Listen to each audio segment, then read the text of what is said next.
여러분 안녕하세요. 지금부터는 나눗셈을 본격적으로 시작해 볼 겁니다. 몇십으로 나누기를 시작할 텐데요. 제일 먼저 몇백 몇십 나누기 몇십을 계산해 보려고 합니다. 문제를 한번 읽어 볼게요. 미술 재료로 한 사람당 20개의 구슬이 필요하답니다. 몇 개요? 20개. 그런데 지금 구슬이 180개가 있다면 몇 사람에게 구슬을 나누어 줄 수 있겠습니까? 자, 이 문제를 풀기 위해서는 곱셈이 필요할까요? 나눗셈이 필요할까요? 선생님 미리 얘기했죠? 오늘은 나눗셈 할 거라고. 그래요. 나눗셈을 활용해야 되는데 나눗셈으로 식을 세운다면 어떻게 세울 수 있을까요? 맞습니다. 지금 현재 구슬이 180개가 있고 20개의 구슬이 필요하다고 하니까 20개씩 나눠보면 몇 사람에게 줄 수 있는지가 나오지 않을까요? 조금 더 쉬운 이해를 위해서 그림을 한번 그려보겠습니다. 짜잔! 선생님이 지금 몇 명의 사람을 데리고 왔냐면요. 하나, 둘, 셋, 넷, 다섯, 여섯, 일곱, 여덟, 아홉, 열. 총 10명의 사람을 일단 데리고 왔어요. 그러면 지금 구슬이 180개가 있다고 생각하고 20개 묶음씩 한번 나누어 줘 볼게요. 자, 맨 첫 번째 친구에게 20개. 또 두 번째 친구에게 20개. 그럼 여기까지 줬다면 구슬을 총 몇 개 사용한 거죠? 구슬을 총 20, 40. 40개 사용했습니다. 다음 친구에게도 20개. 여기까지 하면 40 더하기 20이니까 60개. 다음 친구도 20개. 또 여기까지 계산해보면 80개 썼고 다음 친구에게 또 20개. 그러면 이번엔 100개 썼고 다음 친구에게 또 20개. 여기까지 하면 120개 썼고 그 다음에 또 20개. 이 친구까지 140개 썼고 그 다음에 또 20개. 160개 썼고 20개. 180개 썼습니다. 180개. 지금 우리 구슬이 총 몇 개 있었어요? 180개. 그러면 몇 사람에게 나눠줄 수 있다는 거예요? 세봅시다. 하나, 둘, 셋, 넷, 다섯, 여섯, 일곱, 여덟, 아홉. 9명에게까지 나눠줄 수 있다는 결론이 나옵니다. 그래서 답을 찾아보면 구슬 180개를 20개씩 나누어 준다면 총 9사람에게 나누어 줄 수 있다가 정답이 되겠죠. 그럼 애석하게도 맨 마지막 친구에게는 구슬을 나누어 줄 수가 없게 되겠네요. 선생님이 이 문제를 풀면서 이야기하고 싶었던 건 바로 이거예요. 우리가 나눗셈을 할 때 나누어지는 수가 있고 나누는 수가 있잖아요. 그러면 이 문제에서 나누어지는 수는 무엇입니까? 20일까요? 180일까요? 그래요. 나누어지는 수는 180이에요. 그럼 나누는 수는 뭐였어요? 맞아요. 나누는 수는 20이었습니다. 나눗셈을 한다는 건 결국 무슨 이야기일까요? 결론적으로는 이렇습니다. 나누어지는 수에서 나누는 수가 몇 번이나 들어갈 수 있냐를 물어보는 거거든요. 진짜 맞나? 아까 풀었던 문제를 다시 되짚어 보면서 한번 살펴볼게요. 아까 문제를 풀었을 때는 구슬이 180개가 있었고 한 사람당 20개가 필요했고 몇 사람에게 나눠줄 수 있냐고 물어봤잖아요. 그래서 선생님이 사람을 여기다가 세워보고 한 사람씩 구슬을 나누어 줬단 말이에요. 20개, 20개, 20개, 점점점점 20개 여기까지. 이 말인즉슨 총 합이 180일 때 20이라는 숫자가 180에 몇 번이나 포함되어 있냐고 묻는 것과 같다는 뜻이죠. 그래서 만약에 문제가 이렇게 문장제로 나와 있지 않고 그냥 식만 나와 있다고 하더라도 180 나누기 20을 물어봤을 때는 180 안에 20이 몇 번이나 들어가냐를 묻는 것과 같단 말입니다. 이번에는 식만 보고 문제를 한번 풀면서 설명해 볼게요. 자, 여기 이렇게 세 문제가 있습니다. 첫 번째 문제부터 볼게요. 240 나누기 30이에요. 그럼 이건 무슨 이야기? 240 안에 30이 몇 번이나 포함되냐는 소리죠. 그러면 30이 몇 번 포함되냐를 한번 보려면 30이 한 번 들어갔을 때, 두 번, 세 번, 네 번, 다섯 번, 여섯 번, 일곱 번, 여덟 번까지 30에다 몇을 곱해야 240이 나오냐고 하는 것과도 같아요. 그럼 몇 번째라고 했죠? 여덟 번째라고 했죠.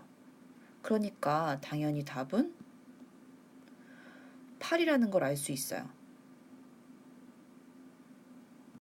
그런데 우리가 매번 30 곱하기 1은 얼마, 30 곱하기 2는 얼마, 점점점점 30 곱하기 8이 241이로구나 라고 답을 찾기까지 계속 곱하기만 할 수는 없겠죠?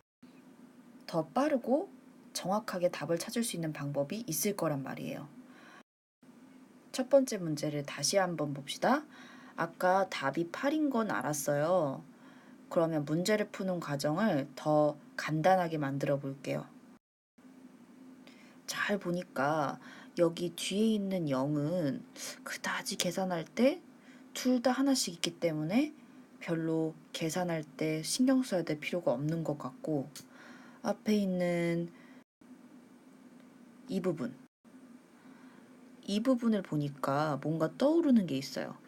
여러분 9구단 한번 외워볼래요? 3단 시작. 3, 1은 3, 3, 2, 6, 3, 3, 9, 3, 4, 12, 3, 5, 15, 3, 6, 18, 3, 7에 21, 3, 8에 24.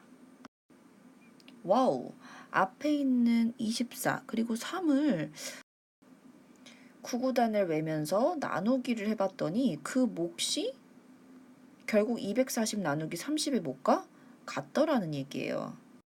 그럼 정말 우리가 찾은 규칙이 맞는지 두 번째 문제를 한번 살펴봅시다. 똑같은 방식으로 풀어봐요. 뒤에 있는 0은 신경 쓰지 않습니다. 둘 다 하나씩 있으니까 72하고 8 나눠봅시다. 8단을 쭉 외워보면 8, 9, 70이란 말이에요. 그래서 몫은 9가 됩니다. 정말 맞아요. 풀어보면 알죠? 검산식을 만들어 볼게요. 80 곱하기 9를 하면 검산식이 될 거예요. 왜냐면 나누는 수하고 몫을 곱했으니까. 그러면 우리가 앞에 배웠던 대로 계산을 해보면 0, 9는 0이고 9, 8에 72. 나누어지는 수가 딱 나온 걸 보니까 우리가 푼 게 맞나 봐요. 그럼 이제 규칙이라는 것이 거의 확실해졌어요. 맨 마지막 문제까지 보면 더욱 확실해지겠죠. 맨 마지막 것도 0은 생각하지 않고 63 나누기 9를 해보면 9 뭐를 해야 63이 나올까요? 9, 7에 63. 검산식을 만들어 풀어보아도 0이 내려오고 9, 7에 63. 맞군요. 자, 이제 규칙을 찾았습니다. 몇백 몇십 나누기 몇십을 할 때는 뒤에 있는 0은 신경 쓰지 않고 앞에 있는 숫자들로만 나눗셈을 해서 몫을 찾아내도 결국 몇백 몇십 나누기 몇십을 한 것과 몫은 같아진다는 거예요. 이제 몇백 몇십 나누기 몇십을 계산하는 방법에 대해서 완전히 이해했나요? 여기까지는 몇백 몇십 나누기 몇십 중에서도 나머지가 있는 경우였을까요? 없는 경우였을까요? 그래요. 나머지가 없는 경우였어요. 이 다음 부분부터는 나머지가 있는 계산을 해볼 겁니다. 이번에는 이런 문제가 나왔네요. 시골에서 할아버지께서 감자 83알을 보내주셨습니다. 한 자루에 20알씩 나누어 담으려고 할 때 몇 자루에 담을 수 있을까요? 그리고 몇 알이 남을까요? 벌써 문제에서부터 티가 나네요. 이 경우는 확실히 나머지가 있는 경우인 것 같아요. 바로 이 부분을 보면 알 수 있죠? 그럼 바로 계산식을 한번 써봅시다. 83알의 감자를 한 자루에 20알씩 나누어 담았어요. 몇 자루에 담을 수 있을까요? 한번 나누어 담아볼까요? 한 자루 20알, 두 자루도 20알. 그럼 여기까지 모두 몇 알? 40알 담았어요. 그 다음에 세 번째 자루에서도 20알. 여기까지 60알 담았어요. 그 다음에 또 20알. 80알 담았습니다. 여러분, 여기서 또 한 자루에 담는다면 이 자루의 20알을 채울 수 있을까요? 없을까요? 정답은 채울 수가 없다. 왜냐하면 우리는 이미 80알을 담았어요. 그리고 우리가 가지고 있는 총 감자의 알은 몇 알? 83알. 그럼 80알을 다 담았으니까 지금 남은 감자는 몇 알이에요? 하나, 둘, 세 알이란 말이에요. 그럼 이 세 알 가지고 20알이 총 들어갈 수 있는 자루 하나를 다 채울 수는 없게 되는 겁니다. 지금부터는 몫을 찾아봅시다. 우리가 지금 몇 자루에 담을 수 있냐를 물었잖아요. 몇 자루에 담을 수 있었어요? 같이 한번 세볼까요? 한 자루, 두 자루, 세 자루, 네 자루. 그래서 83 나누기 20의 몫은 얼마? 얼마? 그렇죠. 4죠. 네 자루를 담을 수 있고 또 몇 알이 남냐고 또 물어봤어요. 그러니까 몇 알이 남는다고까지 얘기해줘야죠. 점점점 하고 세 알이 남는다고까지 얘기해주면 완벽해지겠습니다. 이번에도 아까 설명했던 것과 같은 개념이 등장합니다. 보면 83이라는 나누어지는 수에서 나누는 20이라는 수가 몇 번이나 들어가냐. 그리고 다 들어갈 수 없다면 몇이 남느냐를 물어보는 게 바로 83 나누기 20의 계산의 의미죠. 여기서 바로 검산까지 들어가 봅시다. 검산. 검산은 어떻게 쓴다? 검산은 나누어지는 수가 아니라 나누는 수 곱하기 목 4 거기다가 나머지를 더해서 얘가 과연 나누어지는 수인 83이 나오냐 안 나오냐를 확인해 보는 거죠. 20 곱하기 4는 얼마? 80 더하기 3. 잠깐! 여기서 헷갈리는 친구들이 있어요. 잘 보세요. 80이 나왔는데 이게 어디서 나왔어요? 여기서 나왔어요. 나누는 수 곱하기 목.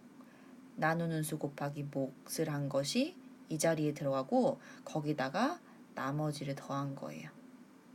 나머지인 3을 더한 거예요. 그래서 80 더하기 3은 얼마? 83.